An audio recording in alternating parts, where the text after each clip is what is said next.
Alright guys, so very interesting find here from the Goodwill. My local Goodwill had this Wii, and I saw it one time, and I almost passed on it, but I went back and got it. Now, it is, as you can see by the price tag, $40, and they did tape it to the flaps here, which did kind of mess up the one little flap there, but I got it back in place, and I was just very, um, surprised to see a Wii at a Goodwill for $40 because, most Goodwills wouldn't fool with this. Most of them would just send it back to whatever place they keep a bunch of consoles and then sell them off in pallets. Probably someone like Jacob Barr. I mean, nothing against him, but, he gets a lot of pallets from Goodwill of different consoles and test them out. But, yes, this was very interesting to see my local Goodwill have this Wii. And you will see here in a minute, it is actually very clean. And as you can see by the flaps at the top, it is a backwards compatible model, so it does allow GameCube games on it. And of course, all the flaps on it is actually something rare to find because a lot of them usually don't have all the flaps. So let's go ahead and set that aside and see what came in the bag. Now, unfortunately, we did not get a controller, which is okay. I have some third-party controllers, and you'll see me use one here shortly. But it did come with all the cords here, as I will show you as I get them all out of the bag here. So for $40, you can't really complain for a working Wii, and you will see that here shortly. So now we got the Wii hooked up, and you can see it does have power cord, AV cable, and the sensor bar. Now, normally I wouldn't use the sensor bar, use one of the wireless ones, but just for the sake of testing, I'm using the included one. And it does show up here on screen here shortly. I forgot I recorded this video so long, so I'm sorry I'm kind of dragging this out here, but of course the Wii does turn on perfectly fine, and you will see it pop up here on screen. And then I am using my Beef Boss remote, or my Beef remote with Beef Motion Plus inside, that is signed by Professor. Yes, I bought one, and this is actually I think the second version. I have two of the first version and one of the second version. And I only use one of the first version. I keep the other two, stored away. But anyway, you can see it does show up here on the screen. Now, I will point this out a little bit and go into details later.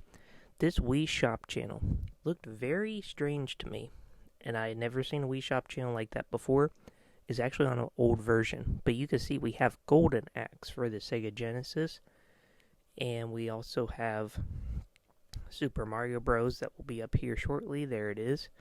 Or, I should say Mario Bros., not Super Mario Bros., and Donkey Kong NES games. So someone definitely bought some of the classic, games on the Wii Shop before they got rid of this. Even before they had the Wii Fit channel, which was interesting. But anyway, let's go ahead and see that the Wii Shop channel here, you can see it has a different little icon before you go into it, and then you open it. It has a different icon. Now, I didn't know this while recording, but you will see later in settings, it does have a different firmware that the Wii is on, so that's why it looked different. But going into the Mii channel here, you can see we had a lot of Miis. I don't know what it is about Wiis, but they have like a handful of Miis, or they have like this one where they have 66 Miis, and I'm just going through some random ones here. Definitely, somebody was just playing around in the Mii channel, making different Miis. Hey, I totally get that. I did that on my Mii channel as well.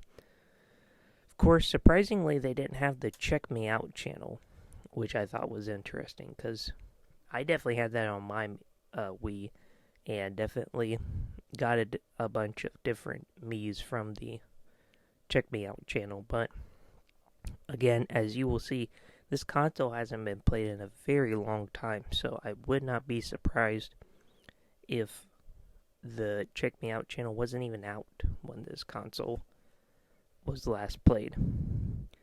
So going in here to the data management and the save data, and we'll see some of the games that they played here. Of course, they have Wii Fit, Golden Axe, Mario Bros, and Donkey Kong. So they were playing the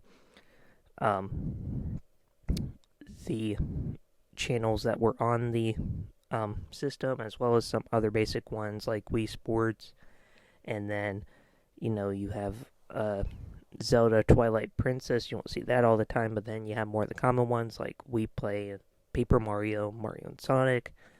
So yeah, they played quite a few games. I was expecting more, to be honest, but it didn't get played for a very long time, as you will see when I go here onto the message board and scroll back on the calendar to see when it was last played.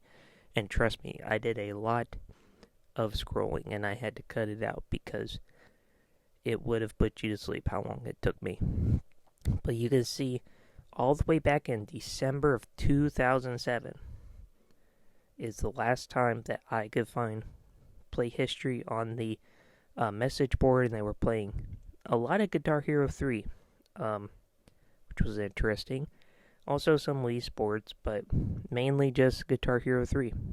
And they played a total of 9 hours, which I think less than an hour was Wii Sports, but hey, I totally get it. So you can see, if the message board is to be believed, which I don't know, sometimes people say it's not, all the way back in December of 2007 was the last time this console was played.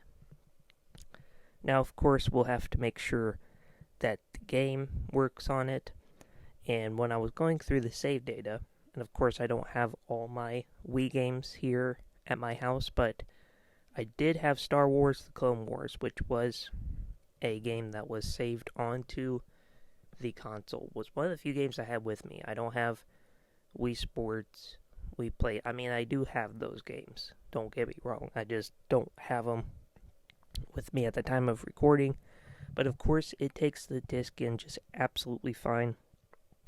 Didn't get no free game in the console, but that's okay, because, I mean, technically we did with the retro games that were downloaded off the Wii Shop channel. So you can see, game is starting up perfectly fine. And I was going to see if it had save data on it. I've personally never played this game before, even though I had it. So we couldn't see that because I think it said it needed a nunchuck. Also, that cable you just saw on screen was a weird kind of AV adapter that was included with this Wii.